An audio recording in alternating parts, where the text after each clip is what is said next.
Okay, so welcome everyone. Hello, good evening, good morning if you're in a different time zone. Bienvenidos a todos. Muchísimas gracias por venir. 各位好，谢谢你们来. I'm so happy to be leading this event with you all. This is led by Gen Z for the Trees, the youth branch of Rainforest Partnership. And today we will be giving you a presentation, a lot of background on Gen Z for the Trees, rainforests, the different research we do, and then diving in more specifically to how we're taking action against deforestation. So I'm going to go ahead and begin screen sharing. And at any point in time, if you have any questions, feel free to unmute and let me know. I might not be able to monitor the chat. You can also put your questions in the chat. And if you need to leave early, you can do so. And we'll be putting links in the chat shortly so that you can hold on to those links in case you need to leave early. And you can also do the letter writing in an asynchronous manner because we're creating a shared folder where you can prepare your letters and they will stay there. And so we will be passing them along to the corporate people with whom we get in contact at AGB. So let me send you the link to the folder, as well as a link to our link tree, which you can find links to our universal call to action publication, as well as our petition. And then if you're not following us on Instagram yet, we're just Gen Z for the Trees, super simple. Okay, so I'm gonna begin screen sharing. And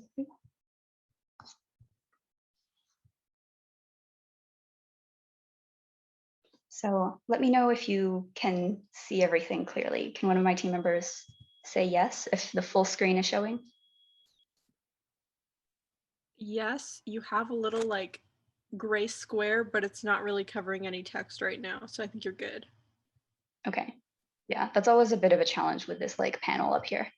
Okay. So it's not like in the way of much, it's just small up here, right? Yep. All right. So welcome and thank you again, everyone, for joining. Again, this meeting is being recorded. So if there are any of your friends who you'd like to show this meeting to, then we'll be providing the recording to every registrant afterwards. So we're going to get started officially. And first, we're going to play a short video for you all. Half of the world's rainforests have disappeared in the past 60 years. Indigenous communities' homes, endangered species habitats, the lungs of the planet. At Gen Z for the Trees, our mission is to achieve global net zero deforestation by 2030 by building a digital community of youth who work together to tackle the various causes of deforestation. We do this by educating the youth, inspiring them to not lose hope, and creating change by researching and influencing corporations and governments. Since our launch last summer, our palm oil research studied key companies, mapped 5,000 palm oil mills, and uncovered 310 mills lacking universal mill list ID number. We are power mapping supply chains and turning ourselves into young experts on the industry. Our other commodity teams are investigating soya, beef cattle, and timber pulp and paper as drivers of deforestation. We also have teams for finance, law and policy, media and outreach, and GIS. From New York Climate Week to the UN Youth Environment Assembly to the RSPO, we are here, energetic, and making waves. So join us in our journey to make the world a better place. Because we are Generation Z, and deforestation ends with us.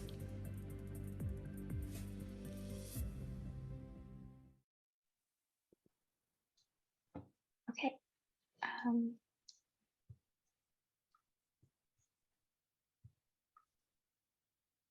Oops.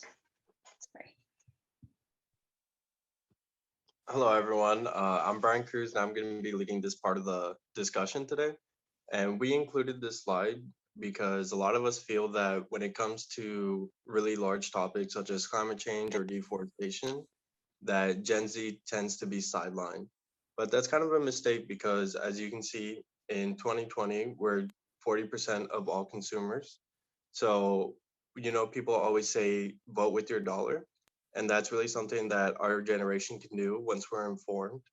And starting 2026, we'll be 40% of the workforce.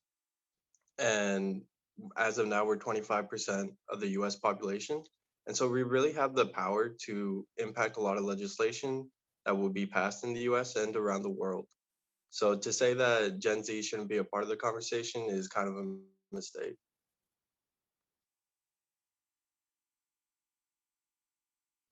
Gen Z was started under a rainforest partnership under the six prong integrated approach. We fall under global activization because that's what we're doing here. We're reaching out to people, making sure they're informed, and making sure that they can take action in any way they want. But Rainforest Partnership also focuses in different areas such as forest regeneration, conservation science, establishing sustainable livelihoods through community engagement and empowerment. And as well as we also take part in this, but conservation of management areas and governance. So, and as it said in the video, the Gen Z for the Trees mission is to achieve net zero deforestation by World Rainforest Day 2030. And we're going to do this by building a community of young workers who are intelligent and well informed and capable of taking action. We're building this community by educating, inspiring, and changing. Here you can see some examples of the things we've done in the past. For instance, the 7-day challenge, which was part of New York Climate Week. And here is an article that was written about us in the Austin Statesman.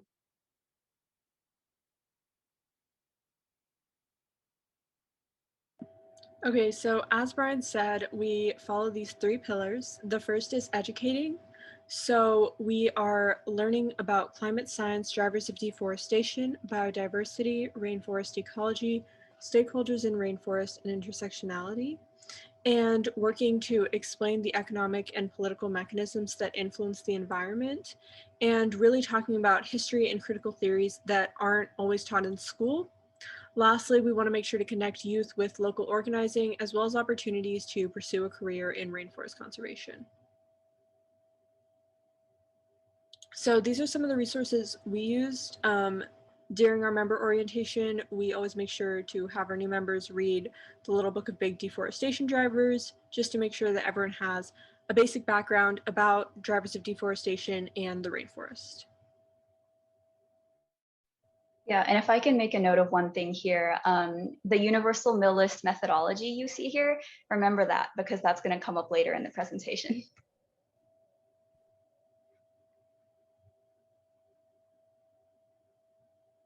Our second pillar is inspire. So we want to make sure to share uplifting news about clean energy, technological innovations, and environmental success stories from around the world, and just help everyone envision a green future society through hopeful art and stories, and really encouraging discussion and growth in optimistic genres. We also want to make sure to promote the work of grassroots, especially BIPOC-led, so organizations in conservation technology, renewable energy, sustainable living, and more. And then one of the main ways we do this is through Instagram and our social media platforms. So as Rosie said before, if you haven't already followed Gen Z for the Trees on Instagram, you should go do it now. And really our goal there is to just kind of spread positive information and lessen that climate anxiety that a lot of us feel when talking about global warming and deforestation. And then our last pillar is change. So we want to make sure to influence corporations, banks, universities, governments, and politicians to protect and regenerate rainforests. We want to compile resources in one place and make it easy to access and understand the truth and then speak up.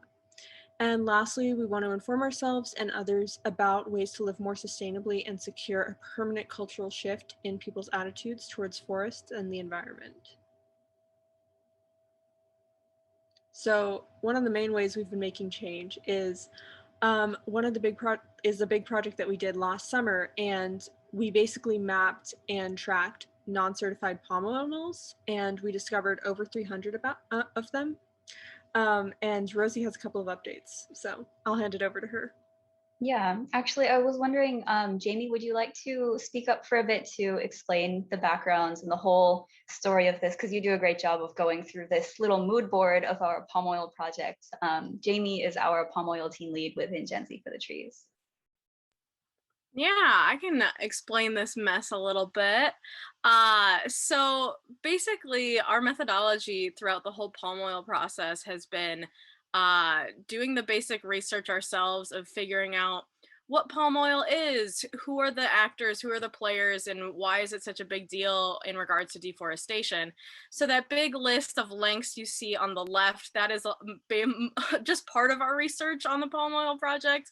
And what we did is, from all of those articles, we found every single name, every single actor, and put that into a separate list, and then found which ones had mill lists. So a lot of these companies, like for instance Cargill, Mars, all these food processing companies need palm oil to make food or other products, and they source it from somewhere, and a lot of them have voluntarily published mill lists. And in the name of transparency, that's all great and everything, but it's not always the easiest to access or read or use those to do any sort of an analysis, right? So we decided to take it upon ourselves to take these mill lists that are all on the other side, and put it to the test, put it into different GIS systems, and convert a bunch of PDFs, which was annoying, to Excel spreadsheets. Shout out to Rosie for doing that. And I mapped it into GIS online, and after a long time, we realized that there were a lot of mills that did not have universal mill list numbers. So that the universal mill list is basically the Global Forest Watch and a whole bunch of organizations trying to create a whole master doc of all of the mill lists palm oil mills that exist. But it's a growing industry. There's a lot of different mills that sometimes fall through the cracks. So what we did is we found all of our uncertified mills, which is the bottom left, and we got in contact with Global Forest Watch and had a meeting with them and explained that we found all these mills, and we would like them to be looked over to see if they are actually uncertified or if they just repeats or something like that. And Rosie, if you want to give the update, because I only read the email once really through, so I don't want to say anything wrong. But we got updates, and it's very exciting. Yes, for sure. So earlier this week, we heard back from, or no, sorry, it's Tuesday. Last week, we heard back from Anne Rosenbarger, who's the Global Engagement Manager for Commodities and Finance at Global Forest Watch, which is a globally used platform that basically utilizes satellite mapping, data sets from a lot of different providers to give almost real-time information on what's happening throughout the world to forests and to land, whether or not it's being degraded and so on. So we got an email back from her saying that of the 300 unlisted mills, which we sent in that data set to them, they had finished their looking through of the data and comparing it to what they currently had in the UML, or the Universal Mill List. And there are 31 new distinct palm oil mills, which they had no idea about before, and that they are going to now put in the pipeline to get added to the Universal Mill List, which basically means they need to generate a new ID number for them and make sure that their coordinates are all right. And so that's 31 whole brand new palm oil mills, which will now be added to the Universal Mill List and therefore appear on Global Forest Watch's map and their dashboard, because the data set for palm oil mills is drawn solely from the UML. And then there are about 184 mills in the 300 which we sent them, which were identified as duplicates, which means that those mill lists already have a Universal Mill List ID number. They were able to identify them just based on their longitude, latitude coordinates, maybe the plantation's name, the parent company name, and so on. So what we're going to do is match those mills to the mills without the numbers in our earlier spreadsheets, and then send that information back to the original company. So Mondelez, for example, had, I think, 200 of the mills of the 300 came from their spreadsheet. So we can reach back out to them and say, by the way, there were these mills which you didn't have any UML ID numbers for in your data, but these are what they actually are. And then there were some others which had a point fill error, which means that the longitude latitude coordinates don't actually land on a palm oil mill. So this is where the UML methodology document comes into play. If you read it, it'll basically explain the workflow of how different palm oil mills get added to the list. And they have to identify that the satellite imagery for those coordinates are actually a palm oil mill, because they don't want to be adding infrastructure or facilities to the UML that's not actually a palm oil mill. So if some of the coordinates land on the ocean or in the forest, on a plantation, in a refinery, anything that's not an actual palm oil mill, those won't be added to the UML because you don't know what the proper longitude, latitude coordinates were supposed to be. So we'll also be sending that information back to the companies from the original, which provided those original, or sorry, not provided, which we found online, they're publicly available mill lists, and letting them know that those coordinates are not accurate as determined by Global Forest Watch.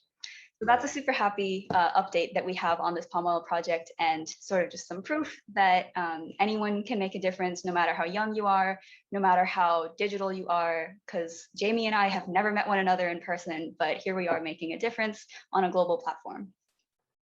So that's the background for our change programs. And now we're going to hand it over to Eduardo, the team lead for beef cattle research at Gen Z for the Trees, to explain all of our different commodity project teams. Hello, everybody. So here at Gen Z for the Trees, we have a variety of commodity teams, each one focused on a specific commodity that we've identified to be a major driver of rainforest deforestation.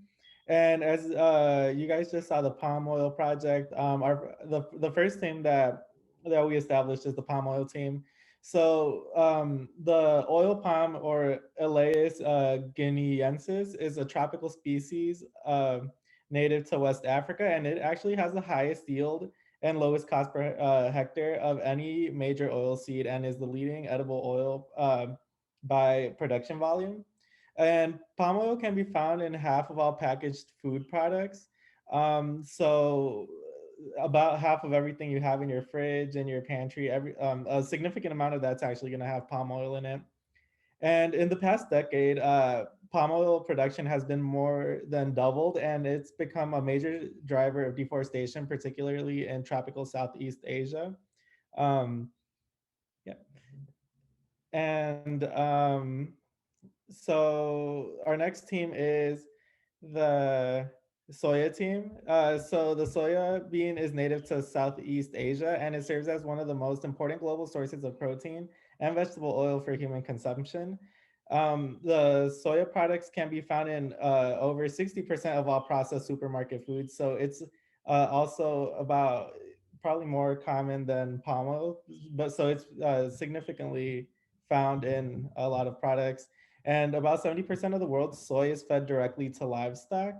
And non-food uses of soya are also increasingly common, so including paint, ink, wax, foam, and plastic. And there's a big connection between raising cattle and producing soya. So land conversion between cattle pasture and soya farms is common in Latin America and in the Brazilian Cerrado, making tracking a lot more difficult. So typically, you'll raise cattle on land until that land is no longer fit to produce cattle. And once you've exhausted the land, you're able to people tend to clear down more rainforest for cattle production, and that land that's left behind is usually turned to land to grow soya. And the next team that we have at Gen Z for the Trees is the beef cattle team, which I lead. And so there's about 57 million tons of beef that are produced globally every year. The global cattle population is set to increase by 70% to 2.6 billion by 2050. So if you think about it, there's about the beef cattle population is about the size, a third or a fourth of the size of the entire human population. So that just goes to show how many cattle we have. And since 2003, there are more cattle in tropical countries than non-tropical countries. And cattle expansion is a key driver of deforestation in a number of tropical countries, primarily in Latin America, where over the past few years, we've all been logging onto the computer or turning the TV on to see these huge, devastating forest fires that are the result of cattle ranching across Brazil and other South American nations. And in Brazil specifically, 75% of all deforestation has been linked to the cattle industry. So being able to do something about cattle-driven deforestation will really help us preserve ecosystems such as the Amazon in Brazil and beyond. And our next team that we have Well, is before you move on, Eduardo, do you want to give a little brief summary of what cattle laundering is and why it makes things even more complex? oh yeah, so one of the cool things that I've been able to find as a beef cattle researcher is the ability to launder cattle. So typically you'll think of laundering in terms of money, clean money and dirty money. But you know, it's easy to like launder money since it's like small or money's even virtual nowadays. But you don't really think of being able to launder like an entire cow. Like you don't. It's. I was really surprised at first. So so a lot of cattle that's sold as sustainable cattle is actually grown on cattle ranches that are essentially newly cut down rainforests. And so the cattle spend most of their life there until they're ready to be killed.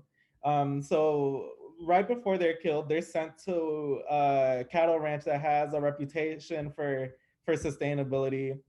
And once the slaughterhouses are essentially buying cattle, since they're buying those cattle from a sustainable farm, even though they were actually raised most of their life on the farm that's the result of deforestation, that beef can still be sold as sustainably sourced beef. Um, so essentially, a lot of the beef that we're consuming that we may believe is sustainable beef was actually grown on cut down rainforests. So that's just a little bit about cattle laundering, and that also makes that plus the lack of transparency within the cattle industry just makes it really difficult to know where our cattle are coming from once we're at the supermarket or at a restaurant. Yeah, so yeah, Yeah, go ahead. and those same issues with transparency and laundering also affect the timber, pulp, and paper industry. Yeah, so our fourth team that we have is a timber pulp and paper team, and so the supply chain for timber pulp and paper are a lot more complex and fragmented than the other forest risk commodities.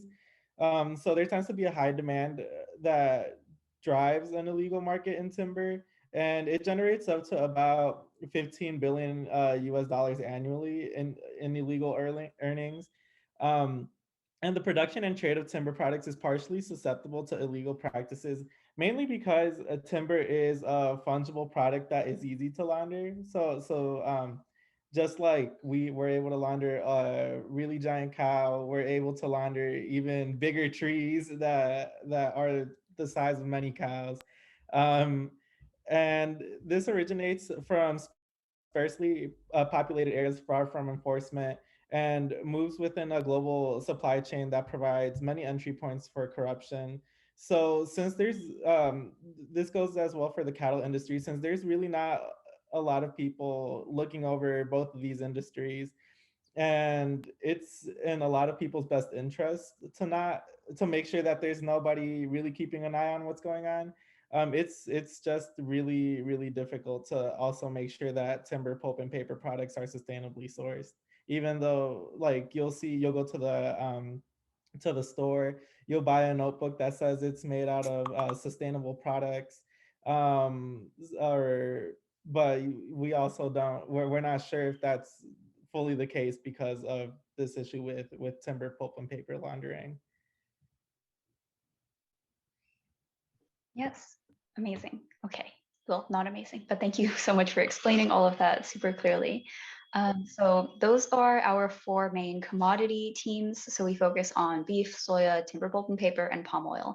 At Gen Z for the Trees, just so from background for organizational structure, we also have teams for law and policy research, finance research, and how those different institutions can enable or kind of combat deforestation. Then we obviously have our media and outreach team led by Hannah, who manages all of our Instagram and all of the outreach.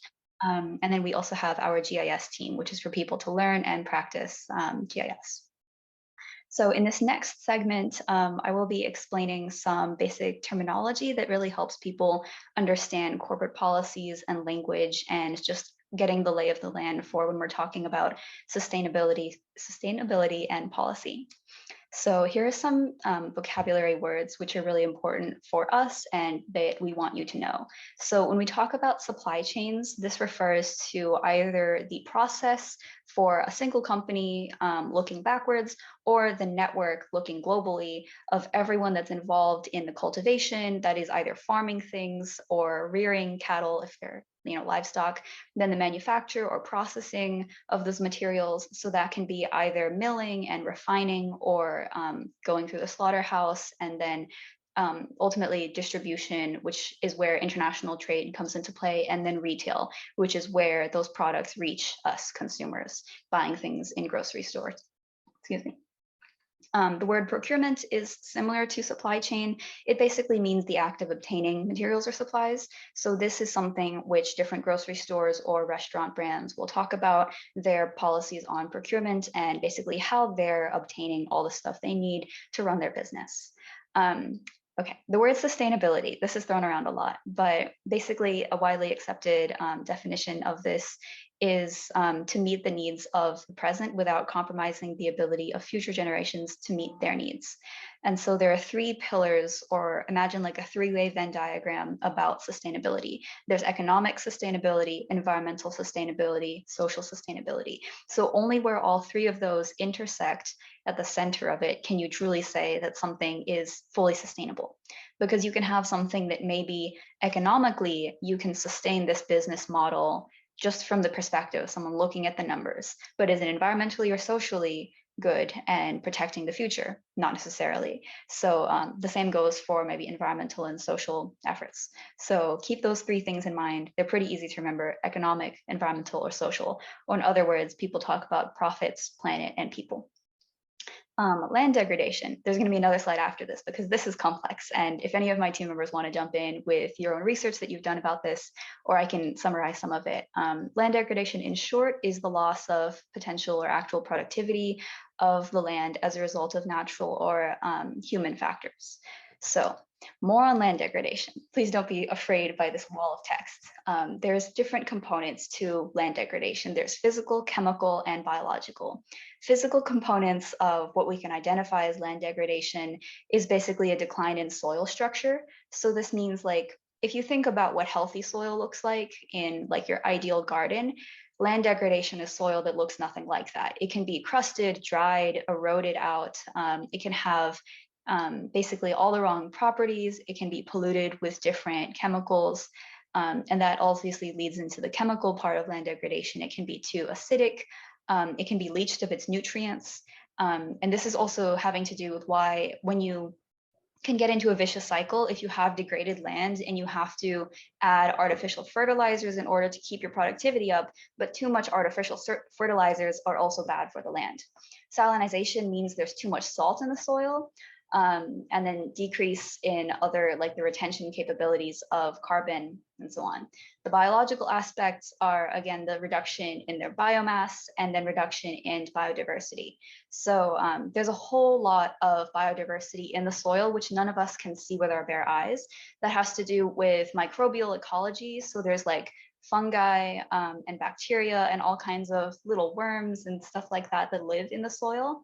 And when those start to when they start to no longer be healthy, it contributes to land degradation. And this, on a wider scale, on stuff that we can see, can contribute to what's known as eutrophication, which is, you may have learned about this in the past, but it's basically when it has to do with like algal blooms of algae in water, and it has to do with like runoff of fertilizer and all of these things which happen when people create an imbalance in the environment, and then emissions of different greenhouse gases and so on. And so basically land degradation is a biophysical process that's normally driven by socioeconomic and political causes. And some of the work, just briefly, which Gen Z for the Trees is doing on the very scientific side of research is that our soya team and beef team have teamed up to contribute to research where everyone is looking at basically how all these different things are connected in the Amazon and the Cerrado region. So there's land degradation, which may be contributed to by overusage of pesticides in soya cultivation, overusage of fertilizers in soya, as well as the pastures for cattle. The land degradation of pastures for cattle, which is leading them to be given up or sold to become soya farms, which then pushes cattle ranchers further into the rainforest, as Eduardo mentioned earlier. And then also sometimes the use of slash and burn methods, or sometimes arson, sometimes wildfires that are set or spark in the Amazon, which lead to a lot of land burning. And there's some research to show that fungi in the soil can only survive up to a certain high temperature. If it's too high, they're basically burnt, they will die. And so if you have that loss of microbial ecology and the health of that, that also can maybe be driving land degradation. And then on the macro scale, that's maybe contributing to how we see more expansion into the Amazon rainforest, which everyone doesn't like. So that's just a sneak peek at some of the research which our team is doing, trying to pull together like a literature review and maybe thinking about how we can analyze these. Okay, one more slide on terminology, and then we're going to get into what you're all here for, which is the specific call to action. So this terminology is also super helpful. You'll come across it in everything from different companies to financial talk about ESG, which stands for environmental social governance. So basically, these different scopes are the way people in the industry talk about how they calculate and track, monitor, and report their greenhouse gas emissions. So when they talk about getting to net zero, they'll talk about, look, we've done great on scope 1 and scope 2, but we're not making as much progress on scope 3. So what does all of that mean? Basically, scope 1 is direct emissions from company-owned vehicles and facilities. So personally, think about this like the tailpipe of your car. There are emissions coming from that. That's scope 1. Scope 2 is indirect emissions from the electricity, which is purchased for use by the company's facilities or vehicles. So the electricity that you use to run your lights in your house. If that electricity is being generated from a coal plant or from anywhere, if that has emissions, then although you're not generating them, you are purchasing that, and that's indirect emissions that you can be responsible for. And then scope 3 is everything else that are indirect from value chains, which is synonymous essentially with supply chains, any bank's investments or any person's investments, different franchises, employee travel on non-companies, transportation. So if you have people taking flights on a commercial airline, that's not a company-owned or a company operated vehicle, but it is an employee of your company, so you're still responsible in a scope 3 way. So as you might be able to guess, scope 3 is really difficult to monitor and to calculate. And that's where a lot of Rainforest Partnership and Gen Z for the Trees' concerns come in, because basically land use change and agriculture-driven deforestation always falls into scope 3 for most companies who invest in a lot of different other companies. And so again, there's a lack of transparency and traceability, which is one of the prerequisites in our framework for being able to stop deforestation and ultimately reach net zero deforestation by 2030. So by this point, we are going to give you a couple more tips on greenwashing, which I'm sure most of you are aware what this is. A little definition is that greenwashing is when companies portray their products, services, or brands as environmentally friendly, even if they're not. Large companies tend to use this to basically make themselves more appealing to that consumer base of people who care about being eco-friendly, but maybe they're not doing their research entirely. And so when you see something on a shelf and it looks like it's eco-friendly, you might just buy it. And you can be misled into believing that they're doing great and they're sustainable in all those 3 ways, even if they're not. And so keep in mind, this is super important, that what looks like greenwashing may not always be intentional. And it's important to keep in mind a company's perspectives, their challenges, and their intentions or lack thereof. So one way to different ways to spot greenwashing, things to look for is a lack of transparency. So basically ask yourself all of these questions. What is the company actually doing towards the goal that they've stated? And how do they ensure some of their policies are being implemented? And how do they track their progress? Can the public view any of the data on their progress? Where is the progress being made if they're a global company? If none of this information is available, that could potentially be a red flag. Because if companies have that information, they should be tracking it for their own sort of ability to know how well they're doing. Then generally they shouldn't have any issues with making that knowledge publicly available, and sort of advertising to everyone what a great job they're doing and how much leadership they're showing. Second thing is buzzwords.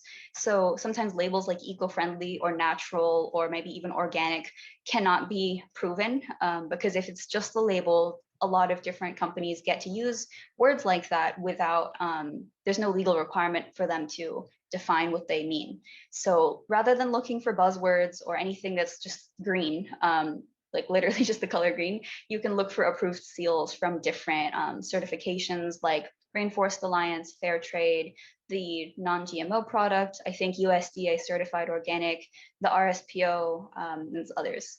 And then lastly, always do your research. So think about how are the materials grown, raised, or extracted? Is a business model inherently destructive? Was the company recently exposed for being unsustainable and then suddenly they seem to be doing great?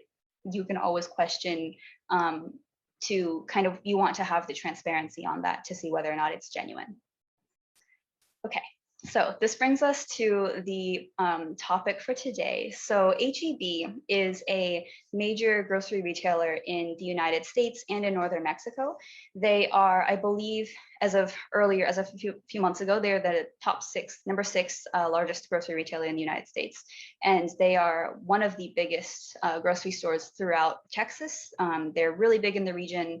So they're like a local favorite and everyone recognizes HEB and everyone really has a good connection to HEB and myself included. So this is a screenshot of the sustainability webpage. And I'll be providing links to those later. You can check them out yourselves. They have this page about sustainability and they talk about creating a better tomorrow and how they are conserving natural resources, protecting Texas wildlife, responsibly managing product and food waste.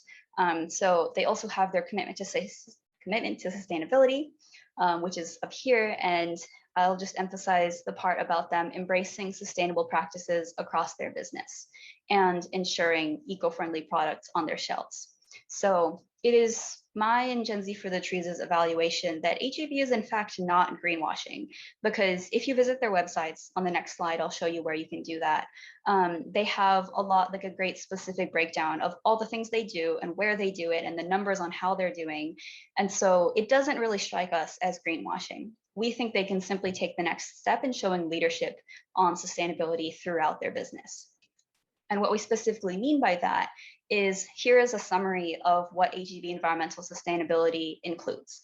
They support community with environmental and conservation fund grants, and then they work on sustainability in their own operations in waste reduction, recycling, transportation, energy usage, so like electricity, water usage, so again, reducing waste and being super environmentally friendly in their stores, and then seafood sustainability.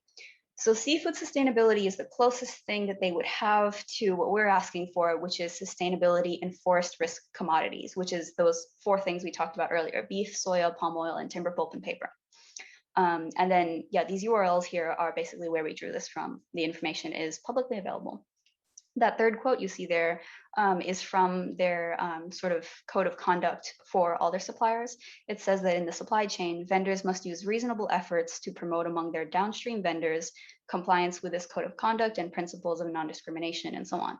Now, this is one small red flag. Again, I don't think that HEB is greenwashing, but just the phrase use reasonable efforts can be a little bit unclear. So that's one example of how you can go about sort of flagging things as you read through stuff. And so, okay, I hope that y'all are staying with us now. Again, if you have any questions, I haven't been monitoring the chat, so you're always free to unmute. I'm going to pause briefly on this slide so you can begin to read through them while I check the chat to make sure there's been no new questions. Okay. All right, so we are getting towards the action component of this event. So for HEB, they have no policies on deforestation whatsoever. So what we're asking them is, first and foremost, make a commitment that by 2030, all the products sold in their stores will be deforestation free. Now, is that a kind of a big commitment? Yes, but that's also 9 years away. And there's some people always underestimate what they can accomplish in 10 or 9 years. And then all of these other ones, numbers 2 through 9, are more specific recommendations that we are providing to them to supplement the very first one, which is the most important one and the thing that has to come first. So we're asking them to pursue trusted certification for all timber, pulp, and paper products, and that largely will show up in their packaging. To achieve 100% of palm oil volume covered by Roundtable on Sustainable Palm Oil certifications or credits, and then to invest in transparency and traceability platforms, softwares, anything like that, perhaps third parties which can provide information and assurances to HEB for soya products or ingredients, as well as indirect soy, which means soya that has been fed to animals as animal feed. Remember, Eduardo mentioned earlier that so much of soy is being fed straight to animals. So this is like another layer of transparency, which everyone in the world should be asking for, and to cease sourcing from any supplier implicated in unsustainable or illegal practices. Furthermore, to not source beef from the Amazon rainforest, regardless of whether it's within Brazil's borders, because there's parts of the Amazon that is in Ecuador, Peru, and all the other countries around it. And also not from the Cerrado region. So this is the grasslands area that is bordering the Amazon rainforest. And you could think of it as it's growing as the Amazon rainforest is shrinking.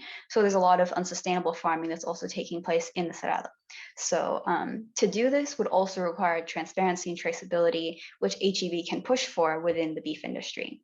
And then the other recommendations we have include to obtain membership in different roundtables on the sustainability of these products or commodities, to ensure that coffee and cocoa, which are not the top 4, but they're kind of like the next up and coming really big deforestation drivers, that all their products would be certified with a trusted standard such as the Rainforest Alliance certification.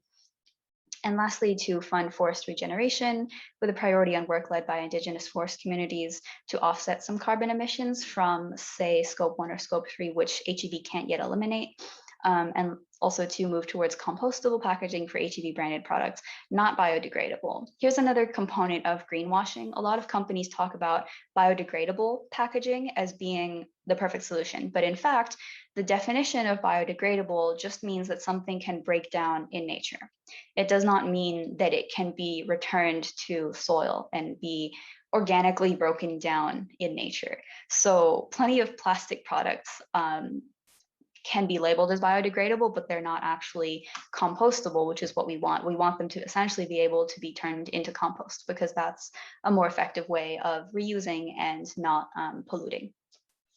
So this concludes our presentation for you. And then we're going to move forward to working on the letter writing. And so we have that folder we shared with you. We're going to walk you through how the letter works and how to replace some of the components to personalize the letter.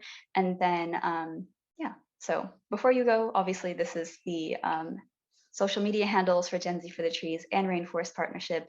You can also follow Rainforest Partnership on LinkedIn and Facebook.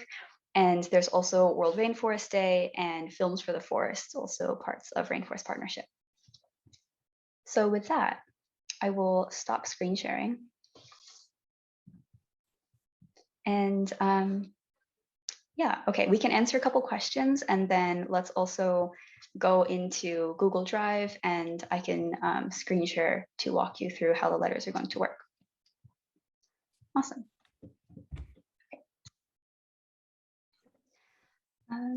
Okay, so may I ask my questions? Yeah, I wrote them in the chat.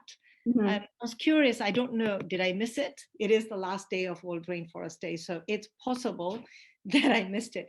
But did you tell us why grocery chain and why HEB?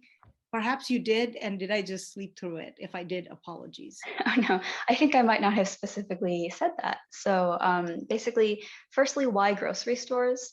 So grocery stores are that point in the supply chain that handles all kinds of commodities on a massive scale, in a really bulk scale, before they reach consumers like you and me, and before they reach households who are buying them at an individual scale.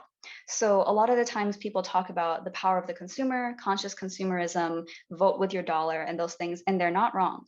But if you think about a grocery store, if they change their policies on what they're allowing to be stocked on their shelves and what they're going to do in their procurement policies, that has the power of a conscious consumer amplified by millions. Every single consumer that shops at that grocery store now has their options changed completely.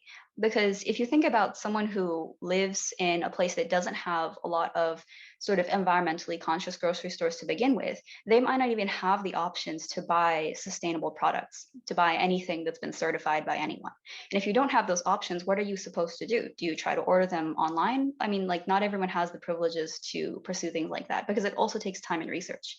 Now, if grocery stores simply decided that they're not going to sell things that are really unsustainable and make that progress as a company, as a major, massive, very powerful company, that changes the whole game for millions, billions of people, the whole planet. And they can put that pressure on people upstream. So working on sort of refining, manufacturing, trading the forest risk commodities to enable more transparency, provide more information, and allow people throughout the world to understand what they're doing. And ultimately to demonstrate that, yes, the world has a demand for sustainability, because sustainability is not something that's just the easiest thing to do. There's a lot of opportunity costs involved and a lot of costs of just making that first step, investing in getting farmers certified by the RSPO, for example. So they need to have support from the other end, showing that there is a demand for these and people are willing to maybe pay something that's like 5 cents more expensive for stuff that's more sustainable. And then why we picked HEB specifically is that Gen Z for the Trees and Rainforest Partnership are officially headquartered in Austin, Texas, although we have members across the country and across the world. So we're starting local in a sense. It's like think global and act local, where if we voice our concerns to HEB in good faith, saying like, we're your consumers, we are the youth, and we're going to be in charge of everything in the future as we are Generation Z, that HEB has truly done a great job of sustainability. And we're just bringing our research to them and telling them that they're an integral part of our local community and that they should basically be taking the next step on deforestation. So obtaining membership to a roundtable, is that in itself good as an action? So that doesn't solve the problem alone, but obtaining membership in a roundtable such as the RSPO, the RTRS on soya, or the US or global roundtable on sustainable beef can make a big difference to get a company or any stakeholder involved with the stuff that's happening with the sustainable production of these. So actually after Gen Z for the Trees sort of made that big milestone of mapping over 5,000 palm oil mills, which Jamie did in GIS, we wrote a blog about it and then sort of explained how we undertook this corporate palm oil mill mapping project. And then that was picked up and noticed by people from the Roundtable on Sustainable Palm Oil. So the North America and Latin America representatives and managers from the Roundtable on Sustainable Palm Oil reached out to us, and we've had a meeting with them. We've actually had several follow-up meetings with them. And one of the things that they told us is they explained the whole process of getting certified. And so it's a long and arduous process, which is part of the reason why those credits exist and part of the reason why grocery stores and then therefore people need to be voicing their support and actually investing in this, because it's such a challenging process that some people, some farmers and smallholders will opt to not pursue certification because it's too complicated and it requires too much effort. But some of the things that these certifications involve are audits on the plantations. So palm oil is something that's pretty salient for a lot of people because it's an ingredient in literally everything. And it's responsible for, it's the primary driver of deforestation in Southeast Asia. So the rainforests in Indonesia, Malaysia, New Guinea, and so on.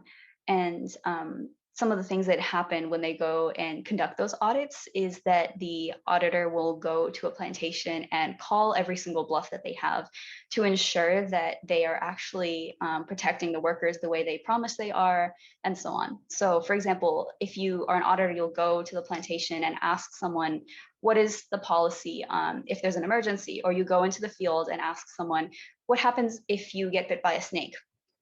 And those palm oil workers might be told by their management ahead of time that an auditor is coming today, and if they ask you something, this is what you say. So the worker would say, well, if I get bit by a snake, I have a cell phone on me and I can call for help. And so the auditor will say, okay, get out your cell phone, tell them you've been bit by a snake, call for help.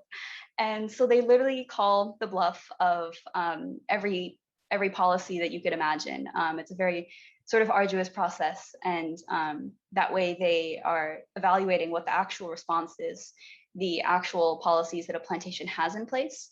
So yeah, that was a cool look into the way the RSPO functions and their auditors. And so in our view, joining a roundtable is certainly something that a company can do and then not take the next steps, but it is a really helpful way for companies who want to engage with experts on this, who understand what's going on the ground, and then their fellow companies in the industry. Does that answer your question? Does that generate new questions? It's generated new questions, but I'll let somebody else ask or let you do the letter writing stuff. Somebody else can ask. Yeah. So you guys have thought it out very well. It was an interesting meeting we had with them because, yeah, these are definitely stories that we want to be sharing. And so Gen Z for the Trees is going to be writing a lot more blogs on this kind of content and writing a new blog with regards to our update from the palm oil mills research.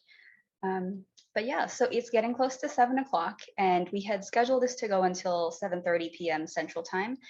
So in the interest of time, in case anyone has to go at the end of the hour, I'm going to begin screen sharing again and show you all where you can access the letters, and we'll tell you a bit about what the communication we've already had with EGB. So back to screen sharing over here. Okay. So what you're looking at is the template for the letter to HEB. And Hannah, if you could put the link one more time in the chat, so it's the latest link in there. This is a public folder that we've made, and we've made shareable to all of you, and anyone with the link can edit this. So if you want to send it to your friends after this, consider it as widely shareable as a petition. If anyone wants to take the time to get to know what's going on and basically compose a letter of their own, personalized letters, just like personalized petitions or comments or public comments, can really make a difference. And so thank you, Hannah. So yeah, if you want to open up this folder on your own device and go ahead and look at the document called template, letter to HEB. And it says in their instructions, make a copy and edit your copy. So before we dive into what this letter looks like, I'll show you via screen sharing. This is a letter which I submitted to HEB's corporate sort of contact us portal this past weekend. And we've addressed it to their corporate director for environmental affairs, which I know Shell is familiar with this authority. And so we have basically written a letter to them explaining who Gen Z for the Trees is and why we really value HEB's leadership and sustainability in everything they've already done. Then we're explaining to them that we've noticed that they don't have an explicit policy on deforestation, and inviting them in a very positive way to open dialogue with us and tell us more about the way their supply chain works, and let us tell them about what we think they can do to support anti-deforestation. So we kind of gave them notice about this session, which we're hosting here, in case they were able and interested in sending a representative to meet with us. It was sort of last minute, so they haven't sent anyone, but basically we told them about the research we're doing. We welcome them to have a meeting with us so we can sit down with them and again go over the different aspects of how their company works and get that insight, and then also share our research with them, and basically to thank them for their leadership again, and remind them that, you know, we're in their backyard, we're one another's neighbors, a lot of us shop there, anyone who's from this region. And yeah, so this was the letter that was submitted to them several days ago. And then I also sent an email directly to this person. I have not received a response yet. And then I did get a kind of automatic answer to the portal that advised me to call their number for public affairs. So I did so, and ultimately I was redirected to the voicemail box of someone who is a senior environmental specialist at HEB. So I haven't been able to get in contact with a person in real time, but we do have the email addresses of a couple of different people. And so therefore we will be basically reaching out to HEB until we can get in contact with them in real time. And what we'll be doing when we do is sharing all these letters with them to demonstrate the amount of public support that we have from individuals who know a lot about this issue and who are concerned and concerned for their own reasons. So with that, again, if you have any questions, stop me at any point. With that, we have this template for you, and also you can, share this with your friends. And I would also recommend you share this recording after we send it out to all the registrants with your friends, so they can get the background education on Gen Z for the Trees and Rainforest Partnership. What we have this template here is prepared for you to basically fill in the areas that are highlighted with things like your own name, the descriptor that fits you best. If you're no longer a student or anything like that, you can say you are an employee of where you work. If you are able and allowed to kind of speak as an employee of that organization. So excuse me, if you're from the Texas or Mexico region, you can describe what your hometown is. So this will really communicate to HEB that, again, we are living and shopping at HEB right next to them, any organization you're affiliated with. And then it's kind of like a choose your own option about how you want to construct these letters. And again, you can edit this in any way you want. And so we're going to be keeping them all here in this public folder. So you can go to that link, which Hannah put in the Zoom chat. And what you're going to do is go over to the template, right click it and click make a copy. It'll make a copy for you. And that one you can rename and you can edit it. And that is going to be your own letter. So yeah, this letter basically goes through, it's pretty similar to the one that I had sent them a few days ago, but rather than telling them about the session, giving them notice that we're having this meeting, teaching mostly about the background of Gen Z for the Trees, but teaching a little bit on the existing policies, which HEB does have for sustainability. We're also focusing in these letters, which you're going to prepare, on these specific policies. Since we had told them that we'd be following up with specific policies, here they are. And these are basically the things from the slides. I reordered them a little bit. So I think beef and soya are at the top because they are the biggest drivers of deforestation, followed by palm oil, timber, pulp and paper, and so on. So yeah, I think I could probably go ahead and stop screen sharing. And the remainder of this session can be kind of like, in a sense, like a phone banking event, except we're not calling their phones right now. We're just going to be working on these letters, and you can, read through them carefully, obviously, because you're going to be signing off on this with your own name. And so if you have any questions, then just unmute and let us know, or you can type it into the chat if your camera or your microphone isn't working. Hello. Thank you for a wonderful presentation and for a really awesome call to action. I have a couple questions. So I guess logistically, are we emailing these letters to them, or are we just sticking them in the folder for y'all to send to them? So for now, we're just going to be having you store them in that folder. So you just make the copy of the document, complete your letter to your satisfaction, and then you just leave the document there. And we have this folder within our shared drives. So we have the email addresses of McDonald Richards, who is the corporate director for environmental affairs at HEB, as well as Crystal Gallego, who is a senior environmental affairs person located in San Antonio for HEB. But rather than sending them separate emails from all of us, and it might be a little bit unpleasant for them to have their email inbox flooded by different emails, what we're going to do is continue try to reach out with them. And when we do get in contact with them, we'll share these letters to demonstrate how many people are supporting this. And yeah, and Gen Z for the Trees also has everyone's email for who's in this call right now because you registered with the Zoom. So in the event that we want to have a follow-up sort of session or a follow-up call to action with HEB, we can reach out to all of you all again with the emails that you registered with us and sort of instruct you on where to go next with this campaign.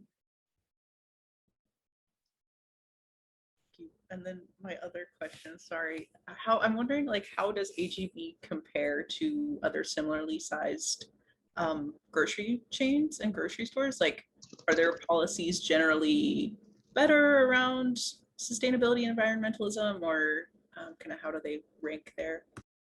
Yes, great question. So according to research that was done a few months ago, basically HEB is ranked number 6 in terms of size in the United States for grocery retailing companies.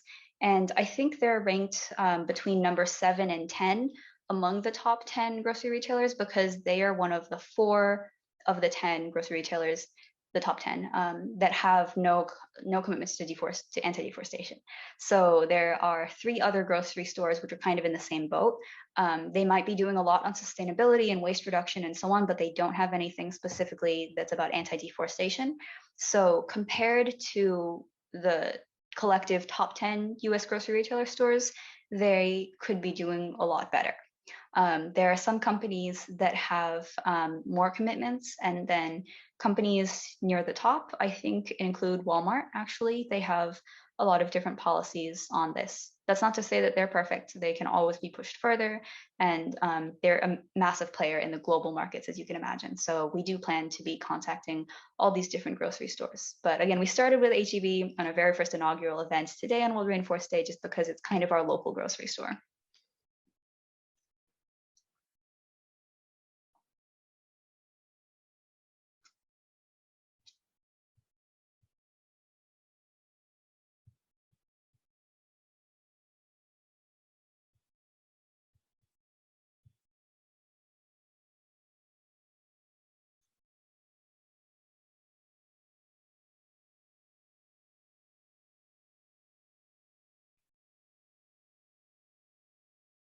Well, I'm doing my letter right now, and I think I don't have any doubt. But I just wanted to say that from POP, speaking from POP, I'm very excited being part with you. I think that your campaign is great, and we're gonna do great things with this. There's lots of people from our team that are pretty excited to participate in this campaign. For time zones, they couldn't join us, but they're sending us their signs and stuff. So thank you very much. I'm gonna send them the link that you guys put in the chat so they can do their own letters. And thank you. Thank you so much, Nahid. It's been amazing collaborating with you and the Pop Movement team, and we can't wait to see how much impact we're gonna all have together. And yeah, I mean, it's amazing that we all get to connect digitally because we've all gotten so used to that now, but I wish we could just compress time zones. Yeah, I know, it's crazy, but for most of them that are on India, well, it's 3 a.m. in the morning, so yeah, they can join us. But yeah, they're pretty excited to work with you guys. Yeah, and yeah, so the cool thing about turning this into a sort of ongoing thing, obviously, is that the folder for the letters will be there. So a bit on the technical side, a note, I'll be turning your letters into PDFs once they are complete. So if you want to leave a note at the top or the bottom of the documents or in the title of your letter that you're done or complete or anything like that, I can turn them into a PDF for you and replace your document with a PDF so that no one else who accesses the folder might edit yours. Of course, since it's Google Drive, we can see the edit history. We can revert anything to the last time you, the proper author, edited it. But for easiness' sake, and just for transparency on how we're crafting these letters and who truly wrote them, I can turn those into PDFs for you if you're done, or you yourself can do that. Once you're complete with a letter, you can download it to your own computer or export it as a PDF and place it in the same folder for us. Yeah, thank you. And yeah, so if there are any other youth groups or climate related organizations which you are a part of, if you have friends that you know are in them, if you have a sibling who's in high school who's affiliated with anything, please do spread the word about this campaign we're running. Let's see. The difference between compostable and biodegradable. So to my knowledge, compostable is preferable because compostable means that you can ultimately turn that material back into something that can be used as compost, similar to fertilizer, similar to soil. It's not harmful to the environment. It's not going to have microplastics in it forever and so on. Biodegradable is supposed to mean the same thing, but some different people use it as a label to mean that it can simply be degraded by the natural biology. So you put those two words together. So that can mean different plastic cups that are, they can be easily broken down, but they can't actually be composted. So generally, compostable is a more safer term than biodegradable, because biodegradable, it's not always clear what that means. And let's see, what effect do we think the Texas and Mexico collaboration have on a company like HEB? That's a good question. So I know the pop movement has a really strong presence in Mexico, and HEB has stores throughout northern Mexico. And we think that basically the collaboration will mean a lot to HEB because HEB has a really, again, a good connection with the community. A lot of my friends throughout high school and college have worked as cashiers at HEB, and they treat their family pretty well. And I mean, from my experience, yeah, I mean, relatively speaking. So HEB is a company that has already demonstrated they have genuine community values, a genuine commitment to sustainability.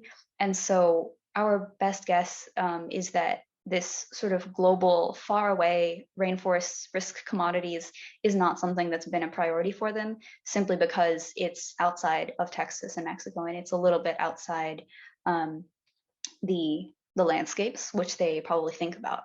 But Texas and Mexico are very big importers of forest risk commodities. So simply providing them the research and getting enough strength in numbers to let HEB and their corporate headquarters know that this is a priority, and this is a concern for a lot of different families that are their customers, I think they will have no reason not to move on this.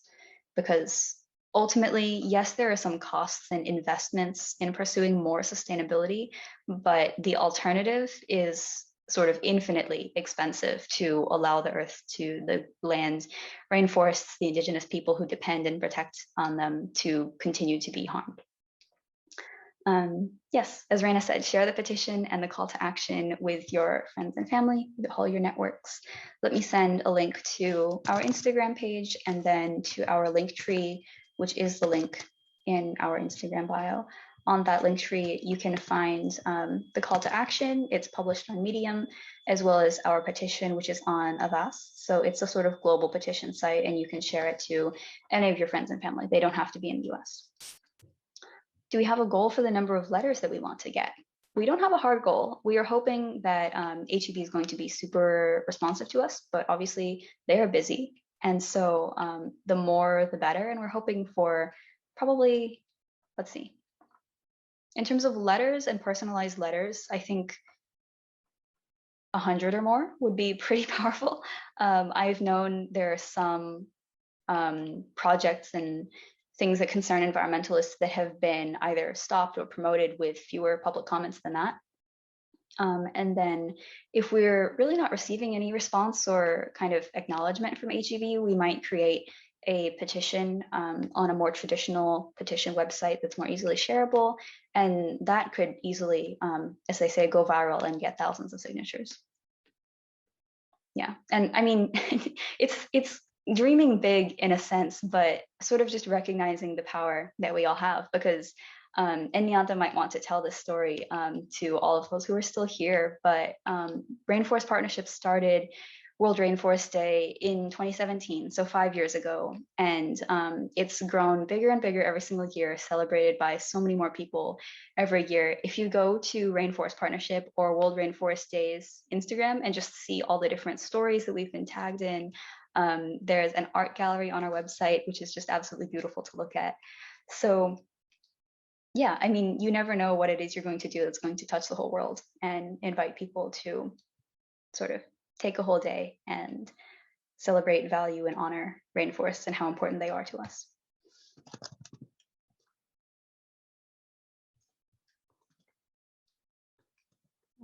This is the art gallery, if you'll want to check it out. Sorry if I'm distracting you from writing your letters. But Okay, I'm gonna go ahead. Okay, yeah. I just wanted to say again that you have the full support of pop movement, and personally, it is very important to me because I'm a consumer from HEB. Here in Mexico, like in my hometown, I buy from HEB. So you have our full support in anything that we can help you. All of our team is really excited about this campaign and to do it global.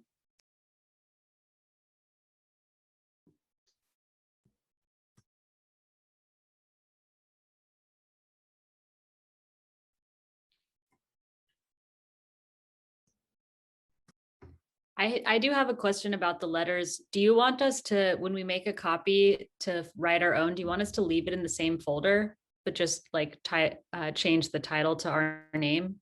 Yes. Okay. Exactly. Sorry, I don't know if you had already said that.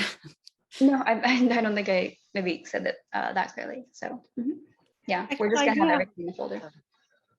I have a question for you. This is since Sophie asked that question. Is your invitation for the letters just for Gen Z, for Generation Z, or is it open to wider generation? Obviously, it's across borders. So if you've got the pop movement, you've got Texas and Mexico and India and a lot of other places. But since Sophie chimed in, that's a millennial speaking. I'm just curious. Yeah, anyone can make their letters. There's language in the letters that says, like, as a supporter of Gen Z for the trees. And if you want to proofread it real carefully to make sure that you never refer to yourself as a youth, by all means, go ahead. But anyone can use these letters. And there's no problem with sort of allying yourself with the youth. That's what we all want. If you heard one of the panels today, there was a description of youth, UN description of youth as under 35. So Sophie, you count, but it was very interesting. I think I'm the only non-youth on this call. So I thought that was very interesting. And then you have what I call elders that are millennials who are your advisors, right? For Gen Z, for the trees. So I have another question, and I know others have questions. I would love to have somebody else ask their questions and how you think this would be powerful, because I think for now we've only heard from Rosie, Nahid, and me. But here was my other question. What is your expectation? So where do you think you will be by the end of the year with this campaign? You know, why take something like this on? I mean, you explained it, but you know, what do you expect will happen? Let's see, Hannah, Jamie, Eduardo, do you all want to take that question? Or Reina? Okay, so I can answer this one. So my goal, I guess, when me and Rosie were like still talking about this as an idea, and I was like, wow, wouldn't it be cool to have like a phone banking thing, but like to grocery stores? And then, you know, it kind of changed along the way.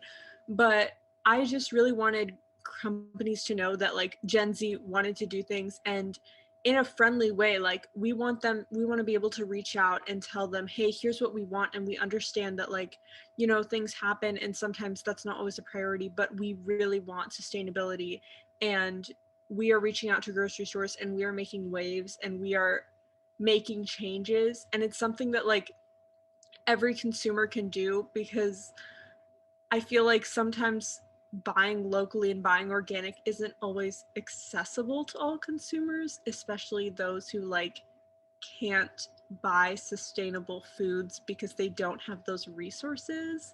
And so I just wanted to like make something that's like easy to do and that really just makes a difference.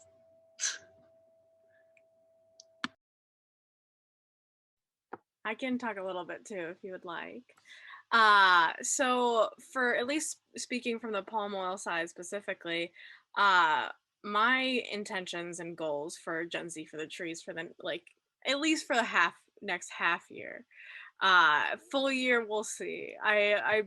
We got to plan small steps along the way, but I intend to reach out to certain companies, grocery stores, also suppliers and other things, because grocery stores are really nice for all of us to get involved with some, but we also want to start reaching farther down the supply chain, or I guess farther down, where whatever your supply It's chain. upstream. I finally got that figured out.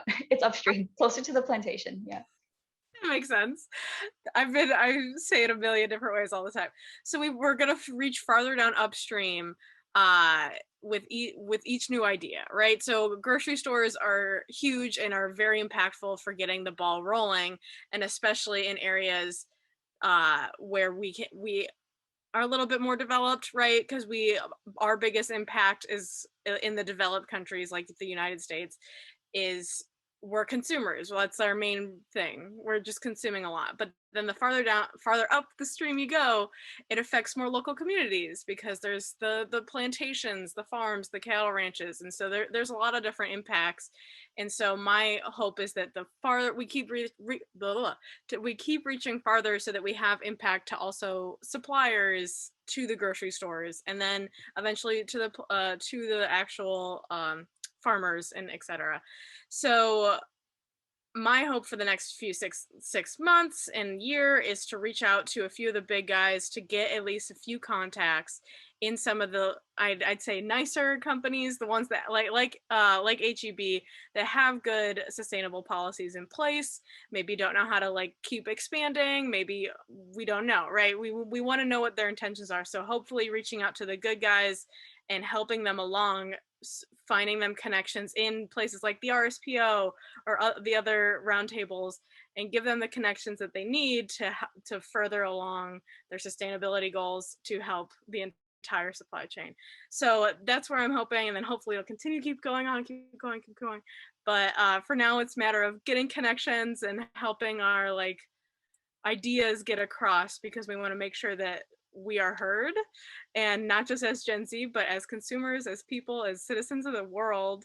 We want to be heard that we care about these things, and I think that's what is also starting right now with this first call to action. So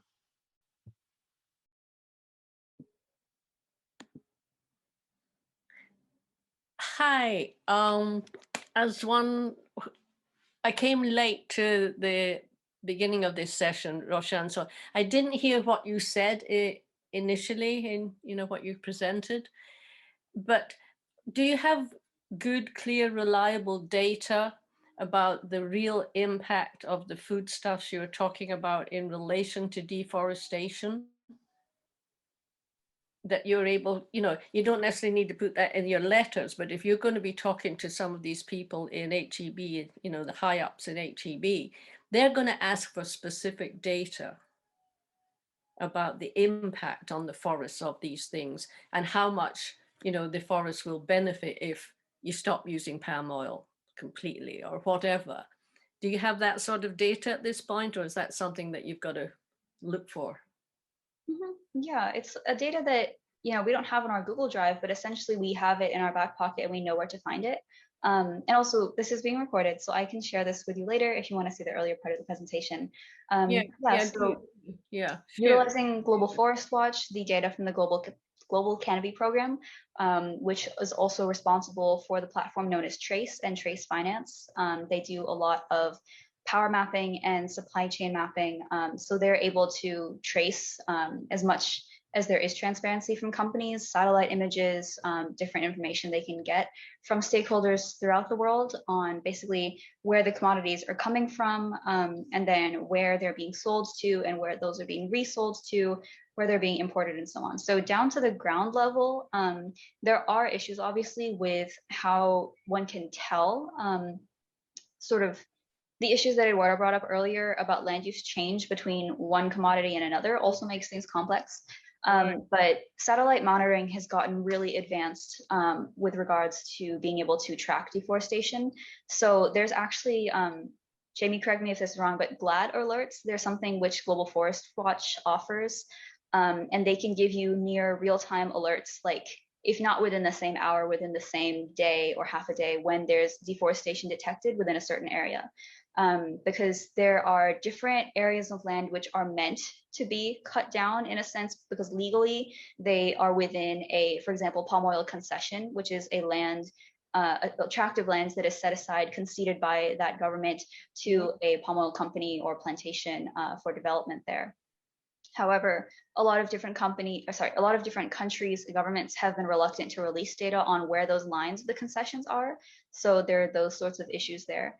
But for deforestation, generally speaking, just the basic kind of data that one would be interested in, the satellite imagery is really strong, basically for being able to tell when there is a change in canopy cover, and also to be able to see what that is being used for.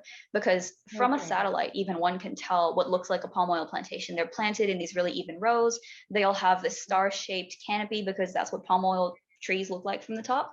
Soya farms look a certain way with their rows. Cattle pastures obviously can look like cattle pastures from above. And then land that's being cleared for logging will be generally cut down in a really systematic way, because that's the easiest way to harvest the timber. Okay, so you should be able to have some good data there. That'll be good. And I support you, even though I'm not of the right age range as Gen Z. Yeah, we obviously appreciate the support from everyone always. Yeah, no, it's good. What you're doing is great. Yeah. All right. So does anyone have any questions in creating the letter so far? The folder has filled up. It's looking great. If no one has any questions oh wait, Raina, I see a question from you.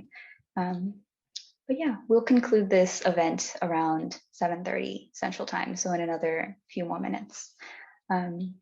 So what is the plan if a company resists these invitations or ignores them? Well, if a company resists the attempts that we have to get in contact with them, again, we're building a global campaign with the help of the POP movement, and we have sort of press releases, and we have the ability to create more media attention around this.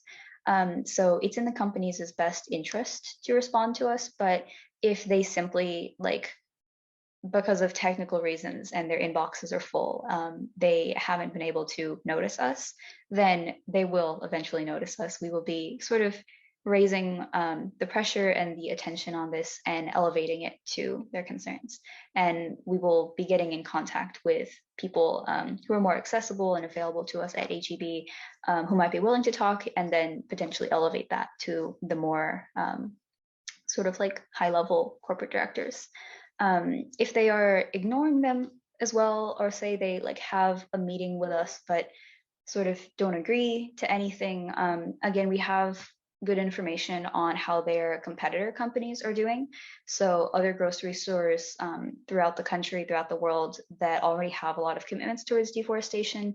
And that's information that we can also share widely as that kind of education pillar for Gen Z for the Trees, tied in with the change, to say that if you want more anti-deforestation or deforestation-free options, it might be a safer bet to shop at one store as opposed to the other, because they have these commitments in place.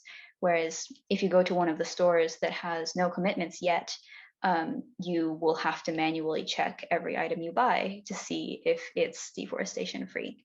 And so just using good business sense, it'll be in the company's best interest to figure out the most cost-effective way to implement an anti-deforestation commitment to kind of follow the tide of the industry, because things are already moving in that direction.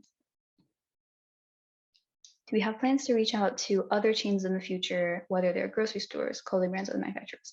Yes, so our campaign at the moment is focused on grocery stores, and HEB was just the very start of it. So we're going to be reaching out to the other major grocery stores, as well as doing research on restaurant brands. So that research has begun, and we've already seen some great leadership from different companies when it comes to, they already have all this information, they understand the framework of the 4 forest risk commodities, they have these in their reports, and they have a lot of detail and given progress on it. So they're doing a great job. They're not greenwashing. And so moving with grocery stores and restaurant chains, these are kind of with the same reasoning of where they sit in the supply chain and how they have the power of a conscious consumer, but amplified by millions, the number of consumers that they have the power to make all that change. And then beyond that, other clothing brands and manufacturers, yes. So I think our timber, pulp, and paper team, to give you a sneak peek of what some of the research they were doing, is looking into alternatives to timber, pulp, and paper as kind of fiber in the production for cardboard and other things like this. So they were potentially looking at Amazon Incorporated and how they source the cardboard for their cardboard packaging, because potentially it's a lot of recycled material, but anything that's not is also something which we want to have that line of communication with them. Because Amazon, if you think about it, is such a powerful company, right? They're a really big corporation. If they, and I think, Nyanta, correct me if I'm wrong, but I think that Jeff Bezos made a statement about going towards net zero deforestation by 2030, like verbatim what we're all about. If they realize that there is sort of unsustainable or illegal wood fibers that's going into the production of their papers or cardboard in their supply chain, if they make a commitment to kind of stop that and pressure their suppliers to either improve where they're sourcing or to redirect where they're sourcing that cardboard from, that would have a massive impact because Amazon themselves is such a big company. So yeah, it's kind of going to the people who have the power to make a big difference. How can we find out what grocery stores do have sustainability commitments? Okay, so a lot of different websites online might have different scorecards for different companies, but they're not always sorted by what kind of sector they're in. So they might be a food manufacturer, like a snack manufacturer, rated alongside a restaurant chain, rated alongside a grocery store.